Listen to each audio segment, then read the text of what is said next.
CET 2024 के admit card जारी हो चुके हैं। आज इस वीडियो में बात करेंगे कि परीक्षा के दिशा निर्देश क्या हैं, परीक्षार्थियों को क्या ध्यान में रखना है जब वो परीक्षा देने जाए। सबसे पहली बात तो आपको वो ध्यान में रखनी है कि जो परीक्षार्थी है वो 1 घंटे पहले यहाँ पर परीक्षा केंद्र पर पहुंचे। समय के 1 घंटे पहले, जैसे यहाँ पर किसी के 9 बजे है तो वो 8 बजे ही अपने सेंटर पे पहुंच जाए। आपको सभी को बताया वहां पे तलाशी ली जाती है तो उसमें टाइम लगता है। तो आप लेट पहुंचोगे उस समय क्या है कि ज़्यादा टाइम लगेगा, इस वजह से आपको परीक्षा से बाहर भी निकाला जा सकता है, वहां पे आपको अनुमति नहीं दी जाएगी। जैसे मान लो ये जो एग्जाम है वो 22, 23, 24 को चलने वाले हैं। राजस्थान रोडवेज के अंदर बिल्कुल फ्री है सफ़र, आप फ्री में जो है सफ़र कर सकते हैं। साथ में क्या क्या आपको ध्यान में रखना है ये चीज़ें आपको मैं आपको बताने वाला हूँ, क्या क्या चीज़ें आपको ध्यान में रखनी है। जैसे किसी परीक्षार्थी का यहाँ पे डेट ऑफ बर्थ है ये सब गलत आ गया, जैसे यहाँ पे देख सकते हैं कि परीक्षार्थी ई प्रवेश पत्र की प्रविष्टियों को ध्यानपूर्वक पढ़ ले। यदि उनके बारे में कोई आपत्ति हो तो परीक्षा के बाद निर्धारित समयावधि में एसएसओ के माध्यम से ऑनलाइन ही खुद ही स्तर पर सुधार कर सकते हैं। ऑफलाइन संशोधन किसी भी स्थिति में स्वीकार नहीं किया जाएगा। ये चीज आपको ध्यान में रखनी है। बाकी 1 घंटे का मैंने आपको बता दिया। और परीक्षा शुरू होने के लिए नियत समय से 2 घंटे पूर्व परीक्षा केंद्र पर उपस्थित हो जाए, ताकि जो भी बायोमेट्रिक हो, फेस रिकॉग्नाइजेशन हो, द्वारा तलाशी हो, जैसे मैंने कहा आपको 1 घंटे पहले भी पहुंचोगे तो वहां पे पहुंचना है आपको। ये चीजें तो आपको ध्यान में ही रखनी है। ये कुछ दिशा निर्देश और दे रखे हैं इसके अंदर। महत्वपूर्ण मैं आपको बताऊंगा महत्वपूर्ण क्या है, महत्वपूर्ण दिशा निर्देश क्या होने वाले हैं। सबसे पहले तो यहाँ पे जो एडमिट कार्ड होगा आपका उसके ऊपर एक क्यूआर कोड है, उसको आपको फटने नहीं देना है, क्योंकि ये क्यूआर कोड वहाँ पे स्कैन होगा। यहाँ पे आप देख सकते हैं कि ई प्रवेश पत्र क्यूआर कोड के साथ उपस्थित हो। ठीक है, यहाँ पे एक फोटो आपको साथ में लेना है, अपना नवीनतम फोटो साथ में लेना है, मतलब अभी का है, वर्तमान का लेटेस्ट फोटो। तो उसकी जो साइज रहेगी 2.5 सेंटीमीटर, 2.5, ये पासपोर्ट साइज फोटो रहेगा आपका। ठीक है, उसके बाद में जो है यहाँ पर एक नीले रंग की स्याही का पारदर्शी पेन जो विजिबल हो, वो पारदर्शी पेन। और पहचान पहचान है तो एक मूल फोटो युक्त पहचान प्रमाण पत्र हो।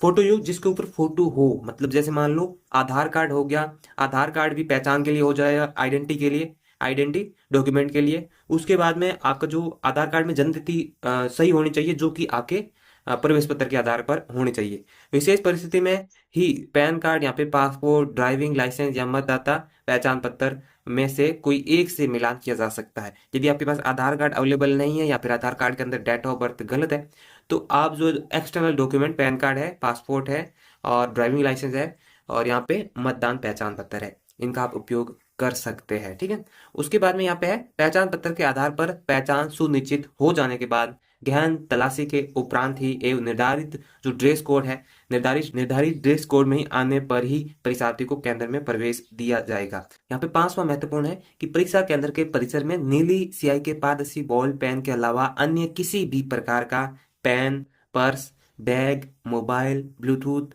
किसी भी प्रकार की घड़ी, कैलकुलेटर, लॉन्ग टेबल, पेसर, संसार का कोई भी उपकरण आपको साथ में नहीं ले जाना है। किसी भी प्रकार का अस्तर शस्त्र, whitener, slide rule, geometry box और कोई भी पाठ्य सामग्री, नोट इत्यादि लाने की अनुमति नहीं होगी। केंद्र पर इन्हें सुरक्षित रखने का दायित्व केंद्र अधीक्षक का नहीं होता है, आप खुद का होगा। यदि आप बैग है वो संभाल के आपको वो चीजें रखनी है। और दोस्तों मैं आपको ड्रेस कोड बता दूंगा इनकी वेबसाइट के ऊपर जाके, ड्रेस कोड क्या रहने वाला है।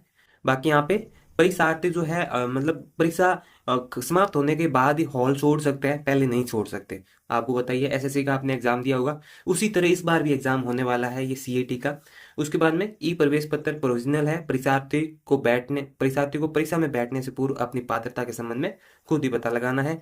और बाकी यहाँ पे बहुत सारी चीजें दे रखी है, जिसके अंदर यहाँ पे वेबसाइट के ऊपर बहुत सारी चीजें दे रखी है।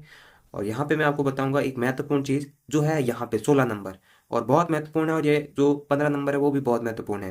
यहाँ पे देख सकते हैं 15 नंबर में क्या है, उपस्थिति पत्रक के पर पत्र में प्रत्येक अभ्यर्थी को हिंदी में दिए गए वाक्य को अपनी हैंड राइटिंग में लिखकर हस्ताक्षर करने होंगे। अब जैसे बहुत सारी चीजें चेंज कर रहा है, ठीक है, बहुत सारी चीजें ये आर जो SSB है ये चेंज कर रहा है।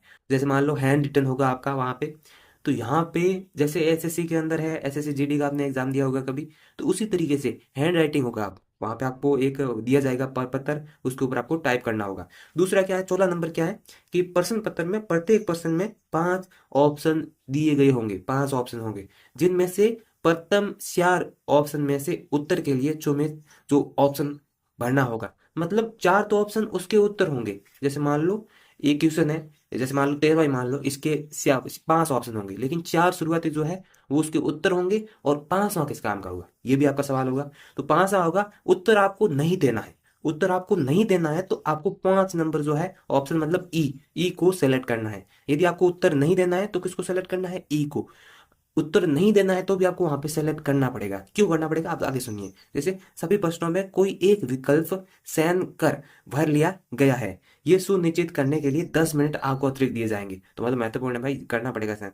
10% में से अधिक प्रश्नों में कोई एक विकल्प चयन कर नहीं भरने पर उसे परीक्षा के लिए अयोग्य घोषित कर दिया जाएगा। मतलब 10% से अधिक प्रश्नों में कोई भी विकल्प जो है चयन नहीं करता है तो उसे अयोग्य घोषित कर दिया जाएगा। इस संबंध में निर्देश बोर्ड के द्वारा विज्ञप्ति ने जारी उपलब्ध है वहां पे उपलब्ध है।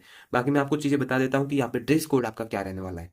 अब दोस्तों बात करते हैं महत्वपूर्ण चीज की, वो है परीक्षार्थियों के लिए परीक्षा में जो सम्मिलित होंगे उनके लिए ड्रेस कोड क्या रहेगा, मतलब आपको कौन सी ड्रेस पहननी है। तो यहाँ पे देख सकते हैं, पहला, पुरुष जो भी अभ्यर्थी है वो आदि आस्तीन फुल आस्तीन के शर्ट, टी शर्ट, पैंट एवं हवाई चप्पल स्लीपर पहनकर आएंगे, ठीक है। और महिलाओं के लिए क्या रहेगा, महिला जो भी अभ्यर्थी है वो सलवार सूट, साड़ी, आदि आस्तीन, फुल आस्तीन का कुर्ता या ब्लाउज, हवाई चप्पल, स्लीपर पहनकर एवं बालों में साधारण रबड़ बैंड लगाकर आएगी। तो मतलब क्या होगा, यहाँ पे ये ड्रेस कोड रहेगा। बाकी इसके अंदर और लिखा हुआ है, परीक्षार्थियों को पूरी तरह आस्तीन का कुर्ता, शर्ट, ब्लाउज आदि पहनकर आ सकते हैं, किंतु अपनी वेशभूषा में बड़े बटन, मेटल बटन, किसी प्रकार के ब्रॉन्ज यहाँ फूल आदि लगाकर आने की अनुमति नहीं है। विद्यार्थी लाख कांच की पतली चूड़ियां अलावा किसी भी प्रकार के जेवरात या अन्य प्रकार की चूड़ियां, कान की बाली, अंगूठी, ब्रासलेट पहनकर नहीं आएगी, ठीक है। बहुत सारी चीजें इसमें दे रखी है, बाकी साफ नहीं है, बाकी आपको मैं सब कुछ बता देता हूँ। परीक्षार्थी परीक्षा केंद्र में किसी भी प्रकार की घड़ी, धूप का चश्मा, belt, handbag, hair pin, cap, head, scarf, stole, shawl, muffler पहनकर परीक्षा में शामिल नहीं होगा। सैंडल, जूते एवं मोजे सभी छोटे टकने तक के पहन आने की अनुमति होगी, ठीक है। गृह विभाग राजस्थान सरकार जयपुर द्वारा जारी परिपत्र क्रमांक जो भी दे रखा है इसके अंदर आपको ये चीजें आपको ध्यान में रखनी है। बाकी ये मैं दे दूंगा आपको PDF डिस्क्रिप्शन